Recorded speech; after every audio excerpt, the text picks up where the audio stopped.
பயங்கர ஹெல்த்தியான மசூர் தால் தோசை எப்படி பண்ணுறதுன்னு பார்க்கலாமா?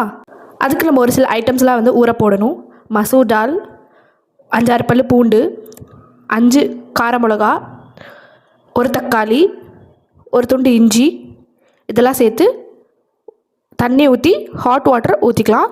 ஊற்றி நல்லா ஒரு 1 ஹவருக்கு ஊற வைக்கணும். ஊற வச்சதை நம்ம மிக்ஸி ஜாரில் ஃபஸ்ட்டு ரெட் சில்லி போட்டு அப்புறம் மித்த எல்லாத்தையும் போட்டு நல்லா அரைக்கணும். கொஞ்சம் குறன்னு அரைச்சா தோசைக்கு சூப்பராக வரும் நமக்கு. முக்கியமாக இந்த மசூர் தால் வந்து rich in protein, vitamin, minerals, fibre இருக்குது.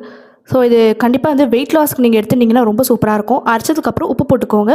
உப்பு போட்டு கலந்துட்டு நீங்கள் உடனே வாக்க ஆரம்பிச்சிடலாம். இது நீங்கள் 15 மினிட்ஸ் ஊற வச்சுட்டு நீங்கள் அரைச்சாலும் நல்லாயிருக்கும். 1 ஹவர் ஊற வச்சுட்டு அரைச்சாலும் நல்லாயிருக்கும். நல்லா முறுமுறுன்னு சூப்பராக வரும். இந்த மசூர் தால் வச்சு நம்ம கூட்டு, கறி, அப்புறம் கட்லெட்டு, ஸ்நாக்ஸ்லாம் அந்த மாதிரி நிறையா செய்யலாம். சூப்பராக இருக்கும். செம்ம டேஸ்டியாக இருக்கும். ஆக்சுவலாக ட்ரை பண்ணி பாருங்கள்.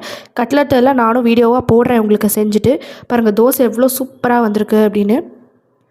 இந்த தோசைக்கு சொரக்காய் தொக்கு கூட வச்சு சாப்பிட்டா ரொம்ப சூப்பராக இருக்கும். கண்டிப்பாக எல்லாேருக்கும் இந்த வீடியோ பிடிச்சிருக்கும் நம்புகிறேன். எல்லாருமே லைக் பண்ணுங்கள், ஷேர் பண்ணுங்கள், சப்ஸ்கிரைப் பண்ணுங்கள்.